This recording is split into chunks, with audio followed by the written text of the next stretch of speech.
അജ്ഞാനതിമിരാന്തസ്യ ജ്ഞാനാഞ്ജനശലാകയാ ചക്ഷുരുന്മീലിതം യേന തസ്മൈ ശ്രീ ഗുരവേ നമഃ. അണകവിയും നഴലാഴിയാഴുമെന്നിൽ പ്രണയമുദിച്ചു കഴിഞ്ഞു പാരവശ്യാൽ അണികരമേകി അണഞ്ഞിടുന്ന നാരായണ ഗുരുനായകനെന്റെ ദൈവമല്ലോ. ജയനാരായണ ഗുരുപ്രിയേ ശിവഗിരീശ്വരീ ശാരദേ ചതുരാസ്യാക്ഷി ശരചന്ദ്രമരീചികേ. ഓം ശ്രീനാരായണ പരമഗുരവേ നമഃ. എല്ലാവർക്കും എന്റെ വിനീതമായ പ്രണാമം. കോട്ടയം SNDP യൂണിയൻ സൈബർ സേനയുടെ ആഭിമുഖ്യത്തിൽ ചിങ്ങമാസം 1-ാം തീയതി മുതൽ കന്നി 9 വരെ നടത്തിവരുന്ന ഗുരുവിജ്ഞാന സദസ്സിന്റെ ഭാഗമായി തീരുവാൻ സാധിച്ചതിൽ വളരെയധികം സന്തോഷമുണ്ട്. ഈ പ്രോഗ്രാമിലേക്ക് എന്നെ ക്ഷണിച്ച സൈബർ സേനയുടെ എല്ലാ പ്രവർത്തകരോടുമുള്ള നന്ദി ആദ്യം തന്നെ അറിയിക്കട്ടെ. മഹാഗുരുവിന്റെ ദർശനത്തെ എല്ലാവരിലേക്കും എത്തിക്കുക എന്നുള്ള ഉദ്ദേശത്തോടു കൂടിയാണ് ഇങ്ങനെ ഒരു ഗുരുവിജ്ഞാന സന്ധ്യ നടത്തി വരുന്നത്. ഇന്ന് നാം ഇവിടെ വിചിന്തനം ചെയ്യുന്നത് ശ്രീനാരായണ ധർമ്മം എന്ന ഗ്രന്ഥത്തിലെ 8-ാമത്തെ സർഗമായ പഞ്ചമഹായജ്ഞത്തെ കുറിച്ചാണ്. ലോകത്ത് ധർമ്മത്തിന് ച്യുതി സംഭവിക്കുമ്പോൾ അഥവാ അധർമ്മം വർദ്ധിക്കുമ്പോൾ അവതാര പുരുഷന്മാർ പിറവിയെടുക്കാറുണ്ട്.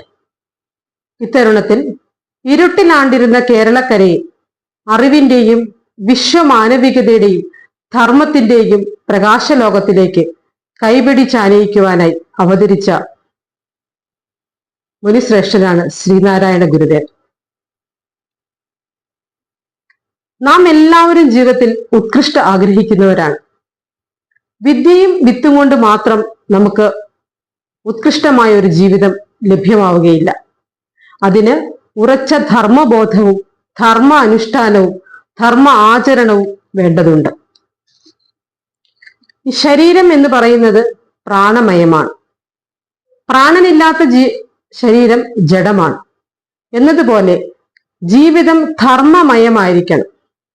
ധർമ്മം ആചരിക്കാത്ത അല്ലെങ്കിൽ അനുഷ്ഠിക്കാത്ത ഒരു ജീവിതം എന്ന് പറയുന്നത് അത് ജഡത്തിന് സമാനമാണ്. ഒരു ചെടി ഉണ്ടാകുന്നത് വിത്ത് മുളച്ച് ചെറിയ തളിരിലകൾ വന്ന് നാമ്പുകൾ വന്ന് അതിന് പിന്നീട് ശാഖകളായി, ശാഖകളില് ഇലകൾ വന്ന് ധാരാളം ശാഖകളായി, അത് പൂക്കളുണ്ടായി കായ്കളായി വംശവർദ്ധനവിന് കാരണമായി ദീർഘായുസ്സുള്ളതായി തീരണമെങ്കിൽ അതിന് വേണ്ടത് അതിൻ്റെ വേരുകളിലൂടെ ലഭിക്കുന്ന പോഷകാഹാരങ്ങളാണ്. എന്നതുപോലെ മനുഷ്യജീവിതം ശ്രേയസ്കരമാകണമെങ്കിൽ ധർമ്മം ഒരാചാരം എന്ന രീതിയിൽ നാം അനുഷ്ഠിക്കുക തന്നെ വേണം. ഏതാണ്ട് 100 വർഷത്തിനപ്പുറം 1924 മഹാഗുരു തന്റെ ശിഷ്യരോടൊത്ത്, ബോധാനന്ദ സ്വാമികൾ ഉൾപ്പെടെയുള്ള ശിഷ്യരോടൊത്ത് ഒരു ചിങ്ങമാസത്തില് ശിവഗിരിയിൽ വിശ്രമിക്കുന്ന വേളയിൽ ശിഷ്യന്മാർക്കുണ്ടായ സംശയങ്ങൾക്ക് ഗുരു നൽകിയ മറുപടിയാണ് അല്ലെങ്കിൽ ധർമ്മോപദേശമാണ് ശ്രീനാരായണ ധർമ്മം അഥവാ ശ്രീനാരായണ സ്മൃതികൾ എന്നറിയപ്പെടുന്നത്. ഏകദേശം 295 മന്ത്രങ്ങളുള്ള അല്ലെ ശ്ലോകങ്ങളുള്ള ഈ ഗ്രന്ഥത്തില് സംസ്കൃത കാവ്യരൂപത്തിലാണ് രചന നടത്തിയിട്ടുള്ളത്. ഇത് എഴുതിയെടുക്കാനുള്ള നിയോഗമുണ്ടായത് ആത്മാനന്ദ സ്വാമികൾക്കാണ്. ഇത് ഒരു ദിവസം കൊണ്ട് എഴുതി പൂർത്തിയാക്കിയതല്ല.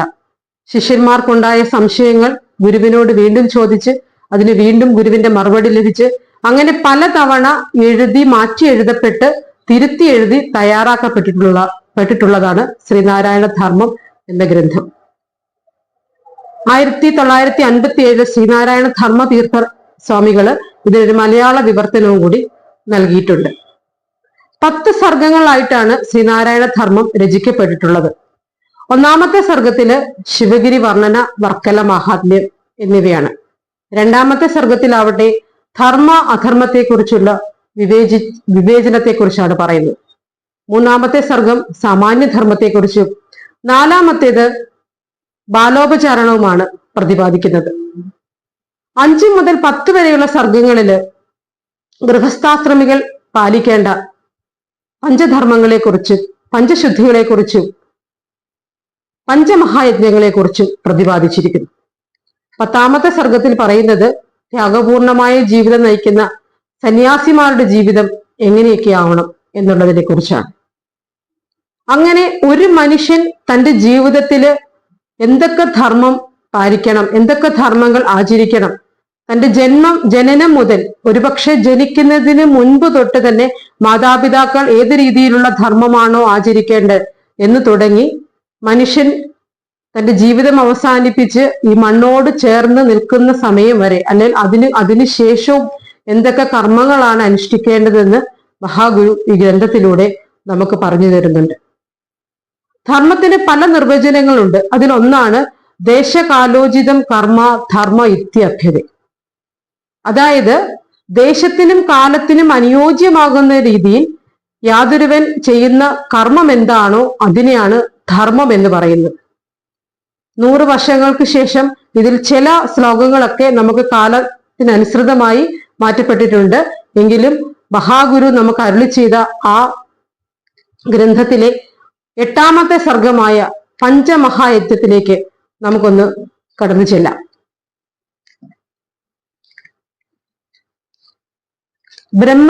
ബ്രഹ്മയജ്ഞം, പിതൃയജ്ഞം, ദേവയജ്ഞം, ഭൂതയജ്ഞം, മാനുഷ്യയജ്ഞം എന്നീ 5 മഹായജ്ഞങ്ങളാണ് ജ്ഞാനികൾ പറഞ്ഞിട്ടുള്ളത്. യജ്ഞം എന്നാൽ യാഗം എന്നാണ് അർത്ഥം. യാഗം ദൈവികമായ ഒരു കർമ്മമാണ്. സർവശ്രേയസിന്റെയും ലബ്ധിക്ക് വേണ്ടിയാണ് യാഗം അനുഷ്ഠിക്കുന്നത്. യാഗത്തിന് ദാനം എന്നൊരർത്ഥം കൂടിയുണ്ട്. എന്നാൽ ഒരുവന്റെ കയ്യിൽ അധികമായിട്ടുള്ള എന്താണോ ഉള്ളത് അത് മറ്റുള്ളവന് നൽകുന്നതിന് യാജ്ഞികമായ ഒരു കർമ്മമല്ല. ഒരുവന് എന്താണ് ആവശ്യമുള്ളത് എന്നറിഞ്ഞ് യാതൊരു ആശയും കൂടാതെ പ്രതിഫലേച്ഛ കൂടാതെ നൽകുന്നത് എന്താണോ അതിനെയാണ് ദാനം എന്ന് പറയുന്നത്. ഒരിക്കൽ യജ്ഞത്തിന്റെ അവസാന ഭാഗം വാജസ്രവസിന്റെ സന്നിധിയിൽ അദ്ദേഹം യജ്ഞത്തിന് ശേഷം തനിക്ക് ആവശ്യമില്ലാതിരുന്ന ഗോക്കളെയൊക്കെ മറ്റുള്ളവർക്ക് ദാനം ചെയ്ത കഥയുണ്ട്. തന്റെ പിതാവിന്റെ അധാർമികമായ പ്രവൃത്തിയിൽ അതീവ സങ്കടമുണ്ടായ പുത്രൻ നചികേതസ് പിതാവിനോട് ഇതിനെക്കുറിച്ച് പറയുകയുണ്ടായി. വളരെ കോപാകുലനായ പിതാവ് തന്നെ നചികേതസിനെ യമപുരിയിലേക്ക് അയക്കുമെന്ന് പറഞ്ഞു. യാതൊരു സങ്കോചവും കൂടാതെ പുത്രന്റെ ധർമ്മമാണ് പിതാവിന്റെ വാക്ക് പാലിക്കുക എന്നുള്ളത് പറഞ്ഞുകൊണ്ട് നചികേതസ് യമപുരിയിലേക്ക് പോവുകയും ചെയ്തു. അവിടെ എത്തിയ നചികേതസ് ആത്മാവിന്റെ അനശ്വരതയെ പറ്റിയുള്ള ജ്ഞാനമാണ് യമാചാര്യനോട് ചോദിച്ചറിഞ്ഞത്. ഭൗതികവും ആത്മീയവുമായ പ്രേയസ്സും ശ്രേയസ്സുമാണ് യജ്ഞങ്ങൾ കൊണ്ടുള്ള ഫലം. ജ്ഞാനികൾ പറഞ്ഞിട്ടുള്ള ഈ 5 മഹായജ്ഞങ്ങൾ അനുഷ്ഠിക്കുന്നവന് ജീവിതത്തിൽ എന്നും ഉത്കൃഷ്ടയുണ്ടാവുന്നതാണ്. ബ്രഹ്മയജ്ഞം എന്ന് പറഞ്ഞാല് വേദം ജപിക്കൽ, പഠിപ്പിക്കൽ, പഠിക്കൽ എന്നിവയാകുന്നു. പിതൃയജ്ഞം പിതൃക്കൾക്കുള്ള തർപ്പണമാണ്. ദേവയജ്ഞം ദേവന്മാരെ പ്രസാദിപ്പിക്കുവാൻ വേണ്ടി ചെയ്യുന്ന കർമ്മങ്ങളാകുന്നു. ഭൂതയജ്ഞമാകട്ടെ പക്ഷി മൃഗപ്രാണികൾക്കുള്ള അന്നം നൽകുന്നതാകുന്നു. മാനുഷ്യയജ്ഞം അതിഥി,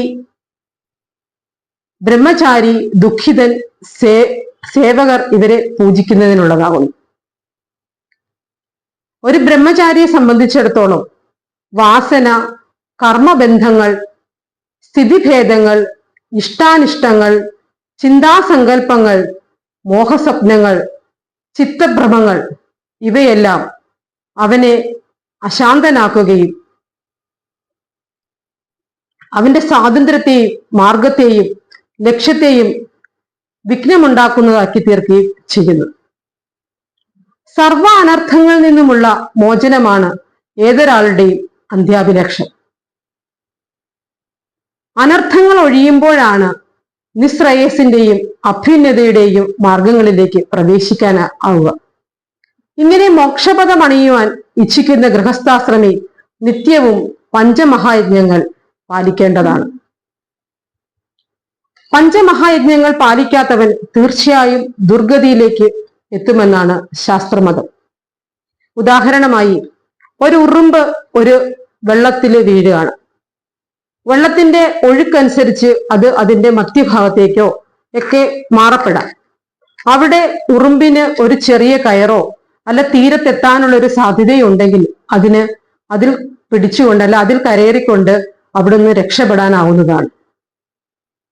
അതുപോലെയാണ് സംസാര ക്ലേശത്തിൽ വീണുഴലുന്ന ഗൃഹസ്ഥന് യജ്ഞാനുഷ്ഠാനങ്ങൾ വേണ്ടും വിധം ചെയ്യുകയാണെങ്കിൽ അവർക്ക് ശ്രേയസ് ഉണ്ടാവുന്നതാണ്. അവരെ യാതൊരുതര ബുദ്ധിമുട്ടും ഉണ്ടാവുകയില്ല. കൊടുങ്കാറ്റിൽ വൻമരങ്ങൾ വേരറ്റ് നിലംപതിക്കുമ്പോൾ നമ്മറ ശിരസ്കരായി അതിന്റെ താഴെ നിൽക്കുന്ന കുറ്റിച്ചെടികളെ പോലെ നിത്യവും പഞ്ചമഹായജ്ഞങ്ങൾ അനുഷ്ഠിക്കുന്നവർക്ക് പാപകർമ്മത്തിൽ അകപ്പെടാതെ ദുർഗതിയെ പ്രാപിക്കാതെ പുണ്യശാലികളായി തീരുവാൻ സാധിക്കും. അതുപോലെ തന്നെ വിധിയാലോ പിതൃക്കളാലോ നമുക്ക് ലഭിച്ചിട്ടുള്ള എന്തെങ്കിലും ഉണ്ടെങ്കിൽ അത് ദേവന്മാർ, പിതൃക്കൾ, പക്ഷിമൃഗാദികൾ, ബ്രഹ്മചാരികൾ, അതിഥികൾ എന്നിവർക്ക് കൊടുക്കാതെ സ്വയം അനുഭവിക്കുന്നത് എല്ലായ്പ്പോഴും ചതിയന്മാരായിട്ട് ഉള്ളവരാണ്.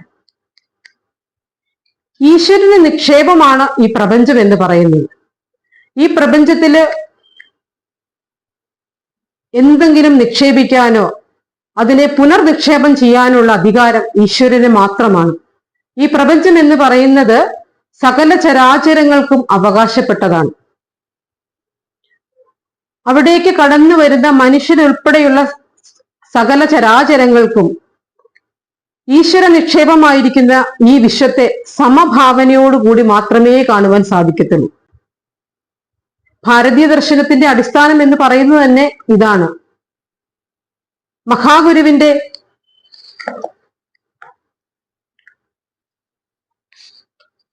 ദർശനവും ഇത് തന്നെയായിരുന്നു. മഹാഗുരു ദൈവദശകത്തിൽ പാടിയതുപോലെ സൃഷ്ടിയും സൃഷ്ടാവായതും സൃഷ്ടിജാലവും സൃഷ്ടിക്കുള്ള സാമഗ്രിയായതും എല്ലാം ദൈവം തന്നെ. മറ്റു ചരാചരങ്ങളെ പോലെ ഈ വിശ്വപ്രകൃതിയുടെ ഒരു ഭാഗം മാത്രമാണ് മനുഷ്യൻ എന്ന് പറയുന്നത്. ആനയാണെങ്കിലും ഉറുമ്പാണെങ്കിലും പുൽക്കുടിയാണെങ്കിലും ചിത്രശലഭമാണെങ്കിലും ഇവയെല്ലാം പ്രകൃതിയുടെ ഭാവങ്ങൾ തന്നെയാണ്. പെറ്റമ്മയിൽ നിന്ന് പിറന്നു വീണാൽ പിന്നെ അവർക്ക് വായുവും അന്നവും ജലവും എല്ലാം നൽകുന്നത് ഒറ്റമ്മയായ പ്രകൃതി തന്നെയാണ്. അവരുടെ ജീവിത അവസാനം വരെ അവരെ കാത്തു സംരക്ഷിക്കുന്നത് ഈ പ്രകൃതി തന്നെയാണ്. ഈ പ്രകൃതിയാകുന്ന അമ്മയ്ക്ക് മക്കളെ വേർതിരിവോടെ കാണുവാനായിട്ട് സാധിക്കുകയില്ല. ഗുരുവിന്റെ ദർശനത്തിന്റെ അടിസ്ഥാനം ഈ ഏകത തന്നെയാണ്. അദ്വൈതം എന്ന സിദ്ധാന്തത്തെ ജീവിത ദർശനമാക്കിയ ഋഷീശ്വരനാണ് ശ്രീനാരായണ ഗുരുദേവൻ. ഗുരുവിന്റെ നവോത്ഥാന കർമ്മങ്ങളെ കൊണ്ടാടുന്നവർ ഗുരുവിന്റെ ഈ ജീവിത ദർശനത്തിന്റെ അടിത്തറ കാണാതെ പോവുകയാണ് ചെയ്യുന്നത്. ഗുരുവിനെ സംബന്ധിച്ചിടത്തോളം ബ്രഹ്മത്തെ പോലെ സത്യമാണ് ജഗത്ത്. ജഗത്ത് ബ്രഹ്മത്തെ പോലെ ശാശ്വത സത്യമല്ലെന്ന് മാത്രം. ഗുരുവിന്റെ സാമൂഹ്യ കർമ്മങ്ങളുടെ ഊർജ സ്രോതസ് എന്ന് പറയുന്നത് ജ്ഞാനമാണ്. അതിനാൽ ഗുരുവിന്റെ മാനവികത മനുഷ്യന് വേണ്ടി മാത്രമുള്ളതല്ല, ഈ പ്രപഞ്ചത്തിലെ സകല ചരാചരങ്ങൾക്കും വേണ്ടിയുള്ളതാണ്. പ്രകൃതി തന്നെ കൊത്തിവെച്ച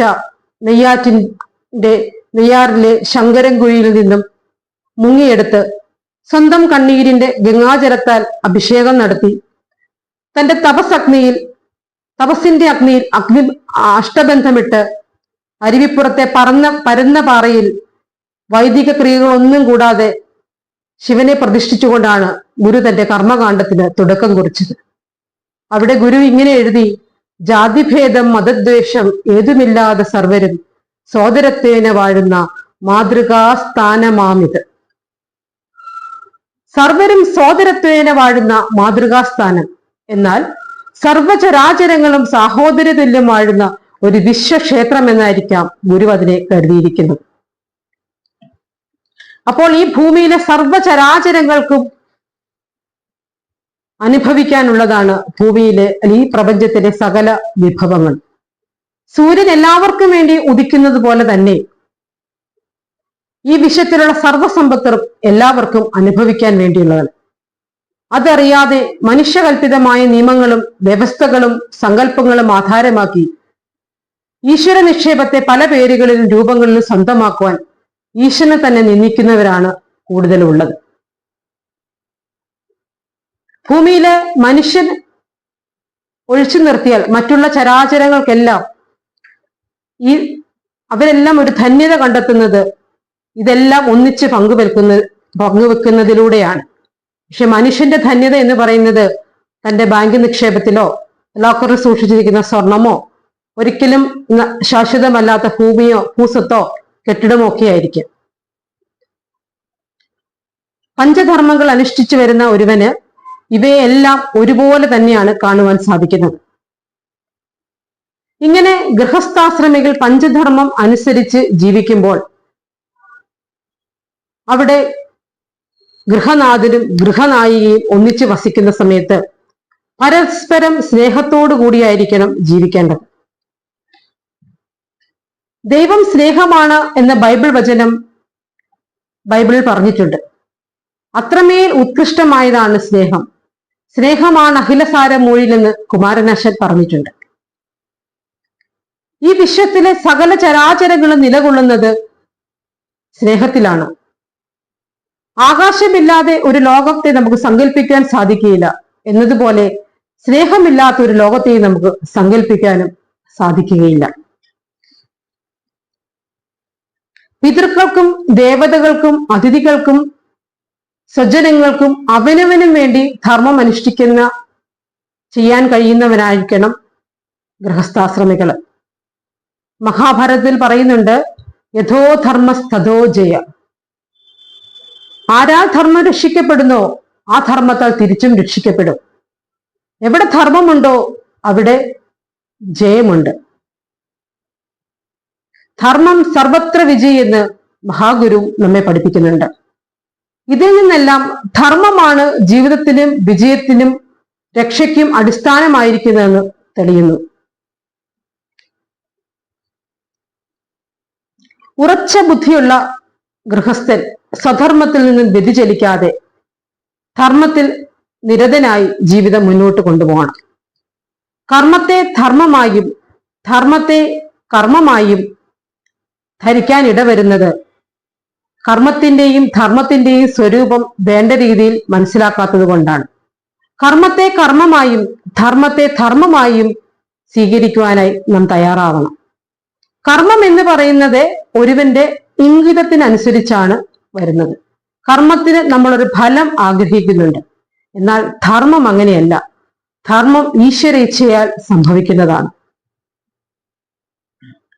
ഈ ലോകവുമായി മനുഷ്യനെ പാരമ്യപ്പെടുത്തുന്ന അല്ലെങ്കിൽ കണക്ട് ചെയ്യുന്നത് ധർമ്മമാണ്. മനുഷ്യരിലൂടെ ഈശ്വരഹിതം നിറവേറ്റപ്പെടുന്നത് ധർമ്മരൂപത്തിലാണ്. ധർമ്മമാണ് ലോകത്തെ നടത്തുന്നത് എന്ന് ഗുരുവചനം ഈ അർത്ഥത്തിലാണ് മനസ്സിലാക്കേണ്ടത്.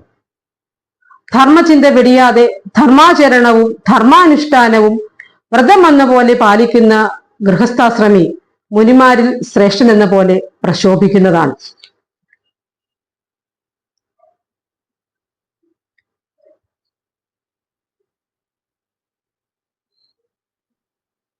ലോകത്ത് സ്വധർമ്മങ്ങളിൽ നിന്നും വ്യതിചലിക്കാതെ വർത്തിക്കുന്ന ഗൃഹസ്ഥാശ്രമി ദേവേന്ദ്രനെ പോലെ വിളങ്ങുന്നവനായിരിക്കും.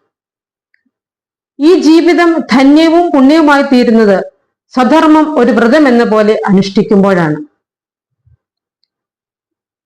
നമുക്കറിയാം, മഹാഭാരത കഥയിൽ പറയുന്നുണ്ട്, യുദ്ധം നടക്കുന്ന സമയത്ത് അർജുനന് തന്റെ ദിശാബോധം നഷ്ടപ്പെട്ട് സ്വധർമ്മം എന്താണെന്ന് നിശ്ചയമില്ലാതെ വിഷാദിയും സംശയാലുമായി ഉത്കണ്ഠയോടുകൂടി നിൽക്കുന്ന അർജുനന് സ്വധർമ്മം നിർവഹിക്കുവാനായിട്ട് ഭഗവാൻ കൃഷ്ണൻ ഉപദേശം നൽകുന്നതാണ് ഗീത എന്ന് പറയുന്നതിലെ സാരാംശം. ശ്രേയസിനും പ്രേയസിനും നൽകുന്ന ധർമ്മം ലോകത്ത് സർവ്വതിലും വെച്ച് ഉത്തമമാണ്. അതിനേക്കാൾ ശ്രേഷ്ഠമായി എന്ത് സവിശേഷതയാണ് മനുഷ്യജന്മത്തിൽ ഉണ്ടാകുന്നത്?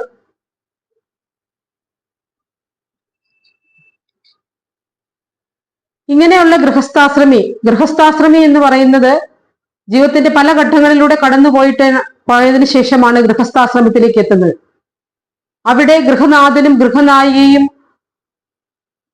മാതാപിതാക്കളും കുട്ടികളും എല്ലാം ചേരുന്നതാണ് ഒരു ഗൃഹസ്ഥാശ്രമിയുടെ ജീവിതം എന്ന് പറയുന്നത്. അവിടെയുള്ള ഒരു കുട്ടിയെ അല്ലെങ്കിൽ പെൺകുട്ടികള് അവരെ എങ്ങനെയാണ് നമ്മൾ പരിപാലിക്കേണ്ടത്? അവരുടെ ജീവിതം എന്ന് പറയുന്നത്, ഒരു പെൺകുട്ടി എന്ന് പറയുന്നത് മാതാവായും മകളായും അമ്മയായും ഒക്കെ ആ കുടുംബത്തിൽ തിളങ്ങി നിൽക്കേണ്ടവളാണ്. അപ്പോൾ അങ്ങനെയുള്ള പെൺകുട്ടികള് പുഷ്പിണിയാകുന്ന സമയത്ത് അവരെ 11ാമത്തെ ദിവസം, ആദ്യത്തെ സന്ദർഭത്തിൽ 11ാമത്തെ ദിവസം അവരെ ശുദ്ധിയാക്കേണ്ടതുണ്ട്. പിന്നീട് വരുന്ന മാസങ്ങളിൽ അവരെ 4 ദിവസം കഴിയുമ്പോൾ അവരെ ശുദ്ധീകരിക്കേണ്ടതുണ്ട്. ഒരു വിത്ത് മുള പൊട്ടി വലുതാകണമെങ്കിൽ ഒരു കർഷകന്റെ വൈദഗ്ധ്യവും സാമർഥ്യവും മാത്രം പോരാ. അവിടെ ഒരു ഈശ്വരന്റെ സാന്നിധ്യം ഉണ്ട്.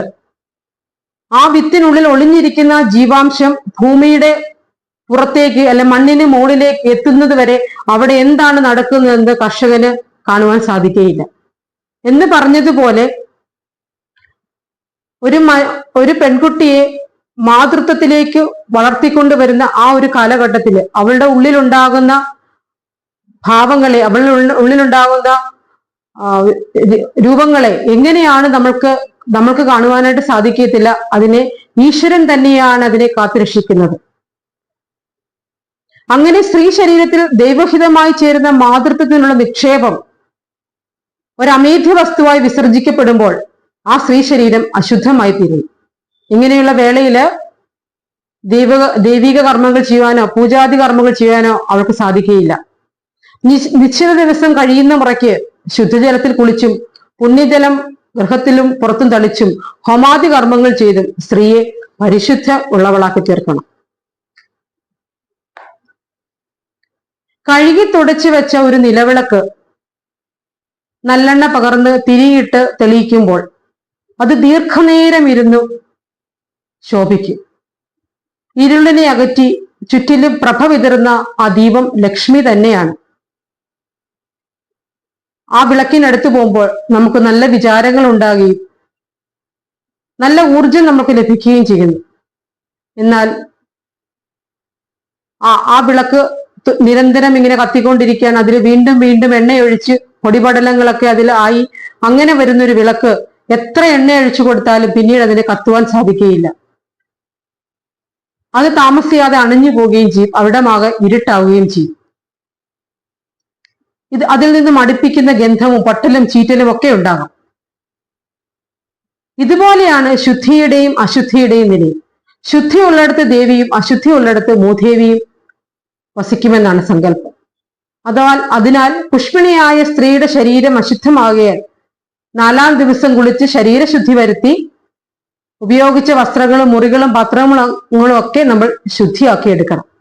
അപ്പോഴേ നല്ല വിളക്കിന്റെ ദീപം പോലെ അവൾ ആ ഗൃഹത്തിന് അലങ്കാരവും ഐശ്വര്യവും ഉള്ളവളായി തീരുകയുള്ളൂ. പിന്നീട് ആ കുട്ടി വിവാഹിതയായി അതിനുശേഷം ഗർഭധാരണത്തിലേക്ക് എത്തുമ്പോൾ അവളെ ഒരു ദേവതയെ പോലെ പരിചരിക്കണമെന്നാണ് പറയുന്നത്. ഗർഭം ധാരണം തൊട്ട് കുട്ടിക്ക് പാലുകൂടി തീരുന്ന വരെയുള്ള സമയത്ത് അവൾക്ക് വേണ്ട എല്ലാ പരിചരണങ്ങളും കൊടുക്കുവാനായിട്ട് ഗൃഹനായകനും മാതാപിതാക്കളും എല്ലാവരും പ്രത്യേകം ശ്രദ്ധിക്കേണ്ടതാണ്. പ്രസാദാത്മകമായ ഒരു ചിന്തയുള്ള കവിയിൽ നിന്ന് നിഷേധാത്മകമായ ഒരു കവിത ജനിക്കുകയില്ല. അതുപോലെ നിഷേധാത്മകമായ ചിന്തയുള്ള ഒരു കവിയിൽ നിന്ന് പ്രസാദാത്മകമായ സൃഷ്ടിയും ഉണ്ടാകുകയില്ല. അതായത് ജീവിതത്തിന് തെളിച്ചവും വെളിച്ചവും ഉണ്ടാകുന്നതും ഉത്തമ സൃഷ്ടികൾ ഉണ്ടാകുന്നതും ഒരുവന്റെ ചിത്തം പ്രസാദമായിരിക്കുമ്പോഴാണ്. പൂക്കൾ വിരിഞ്ഞ് തേൻകുടങ്ങളുമായി നിൽക്കുന്നത് പോലെയാണ്. എന്നാൽ നിഷേധാത്മക ചിത്തമുള്ളവർ മണൽ അളവറ്റ് ചൊരിഞ്ഞിറങ്ങി മൂടപ്പെട്ടു പോയ ഒരു കുളം പോലെയാകും. അവനെ കൊണ്ട് ആർക്കും യാതൊരു ഗുണവും ഉണ്ടാകുകയില്ല. ഇതുപോലെയാണ് ഗർഭവതിയാകുന്ന സ്ത്രീകൾ അവരുടെ മനസ്സ് എപ്പോഴും പ്രസാദാത്മകമായ ചിന്തകൾ കൊണ്ട് നിറയ്ക്കുന്നതായിരിക്കും. ഈശ്വര ഭജനം കൊണ്ടും മഹാത്മാക്കളുടെ ജീവചരിത്രങ്ങൾ വായിച്ചും മഹാത്മ്യം നിറഞ്ഞ കഥയും വായനയും ശ്രവണവും കൊണ്ട് ഈശ്വര വിചാരം കൊണ്ട് ചിത്തവും മനസ്സും എപ്പോഴും ശുദ്ധവും പ്രസാദാത്മകവുമാക്കി വെക്കാൻ. അതുപോലെ തന്നെ തൻ്റെ ഉള്ളില് ആയിരിക്കുന്ന ആ ജീവന് വേണ്ടി എപ്പോഴും ഈശ്വരനോട് സ്മരണയുള്ളവളായിരിക്കണം. പിണ്ടനദിയിൽ ഭഗവാൻ പറയുന്നുണ്ട്, ഭ്രൂണമായിരിക്കുന്ന അവസ്ഥയിൽ തനിക്ക് അവിടെ മാതാവുമില്ല, പിതാവുമില്ല, ആരും തനിക്ക് തുണയില്ല. അവിടെ തനിക്ക് തുണയായിരുന്നത് ഈശ്വരൻ മാത്രമാണ്. അങ്ങനെയുള്ള ആ ഒരു ശിശുവിനെ പുറത്തേക്ക് എത്തിക്കുന്നത് വരെ ഭഗവാന്റെ കരങ്ങളിൽ അവർ സുരക്ഷിതമായിരിക്കുന്നതിന് വേണ്ടി ഭഗവാനോട് മാതാവ് എപ്പോഴും സ്മരണയുള്ളവരായിരിക്കും. എപ്പോഴും ഈശ്വര വിശ്വാസത്തോടുകൂടി ഈശ്വര ജപത്തോടുകൂടി ഇരിക്കേണ്ടതാണ്. അങ്ങനെയുള്ള അമ്മയിൽ നിന്നാണ് ഉത്തമ സന്താനങ്ങളെ സൃഷ്ടിക്കുവാനായിട്ട് സാധിക്കുകയുള്ളൂ.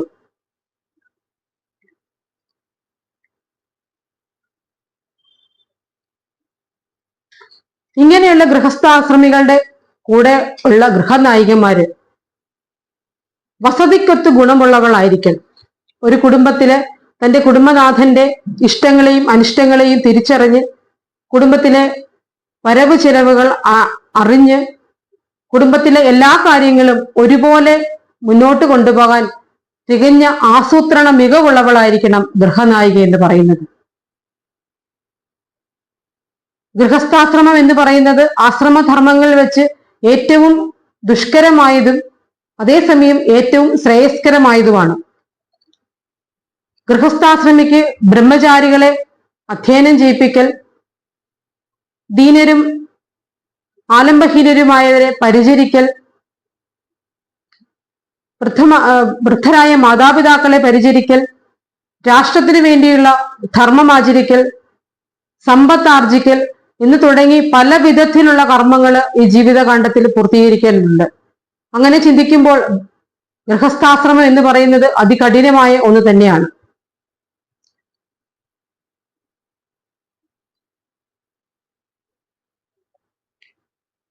ഈ ആശ്രമധർമ്മങ്ങളിൽ വെച്ച് ഏറ്റവും ദുഷ്കരമാണെങ്കിലും സമൂഹത്തെയും രാജ്യത്തെയും സേവിക്കുവാനും സംരക്ഷിക്കുവാനും ഗൃഹസ്ഥാശ്രമികൾക്ക് സാധിക്കുന്നുണ്ട്.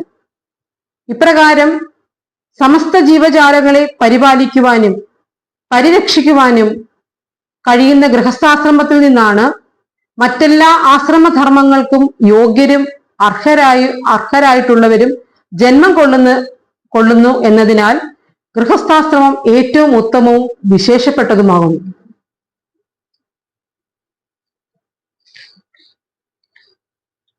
പരസ്പര സ്നേഹത്തോടെ പരസ്പര വിശ്വാസത്തോടെ ഗൃഹനായികയും വസിക്കുന്ന ഗൃഹം എന്ന് പറയുന്നത് അതിപരിപാവനവും ഉത്തമവുമായിട്ടുള്ള ഗൃഹമാകുന്നു. ഇങ്ങനെ ഒരു ഗൃഹസ്ഥാശ്രമി തന്റെ ധർമ്മങ്ങൾ വേണ്ട വിധം പരിപാലിച്ച് പഞ്ചമഹായജ്ഞങ്ങൾ അനുഷ്ഠിച്ച് മുന്നോട്ട് പോവുകയാണെങ്കിൽ അവർക്ക് ജീവിതത്തിൽ ഉത്കൃഷ്ടയുണ്ടാകുമെന്നതിൽ യാതൊരു സംശയവുമില്ല. അതുപോലെ തന്നെ ഈ പഞ്ചമഹായജ്ഞങ്ങൾ അനുഷ്ഠിക്കാതിരുന്നാലും അത് വലിയൊരു പാപവും തന്നെയാകുന്നു.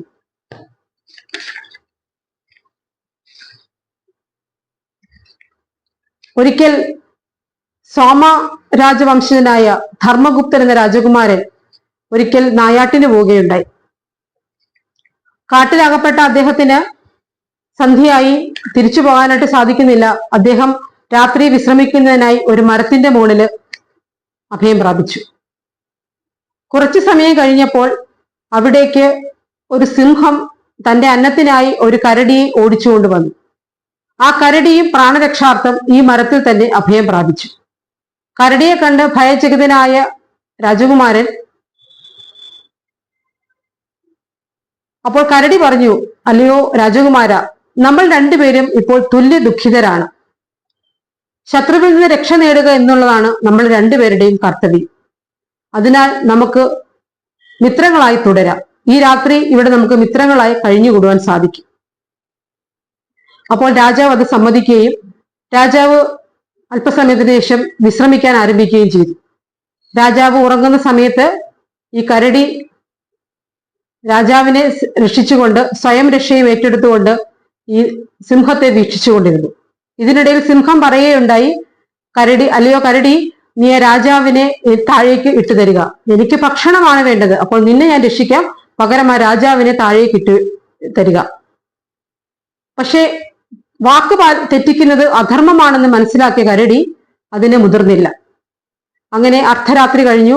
രാജാവ് വിശ്രമം കഴിഞ്ഞ് എഴുന്നേറ്റു. രാജാവ് പറഞ്ഞു, ഇനി ഞാൻ നോക്കിക്കൊള്ളാം, കരടി വിശ്രമിച്ചുകൊള്ളാൻ പറഞ്ഞു. അങ്ങനെ കരടി വിശ്രമം ആരംഭിച്ചു. ആ സമയത്ത് സിംഹം വീണ്ടും ആവർത്തിച്ചു, കരടിയെ താഴേക്ക് വിട്ടുതരിക.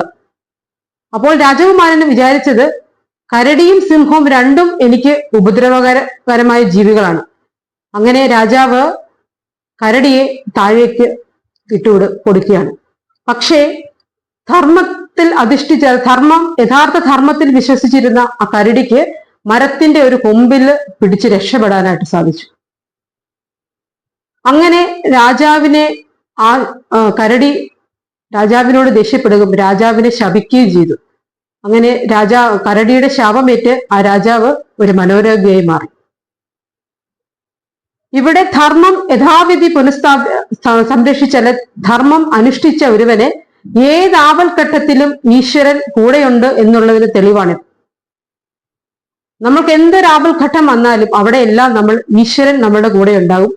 ധർമ്മം അനുഷ്ഠിക്കാത്ത ഒരുവന് ഈശ്വരന്റെ രക്ഷയുണ്ടാവുകയുമില്ല. ഗൃഹസ്ഥാശ്രമി ഏതൊരു കർമ്മം ചെയ്യുമ്പോഴും ഇതിനെല്ലാം കാരണഭൂതനായിരിക്കുന്ന ഈശ്വരനാണ്. ഈശ്വര ചിന്തയോട് വേണം ഗൃഹസ്ഥാശ്രമി ഏതൊരു കാര്യവും ചെയ്യേണ്ടത്. അങ്ങനെ പഞ്ചമഹായജ്ഞങ്ങൾ യഥാവിധി ചെയ്യുന്ന ഒരു ഗൃഹസ്ഥാശ്രമിക്ക് ശ്രേയസ്സും പ്രേയസ്സും ലഭ്യമാകുമെന്നുള്ളതിൽ യാതൊരു തർക്കവുമില്ല.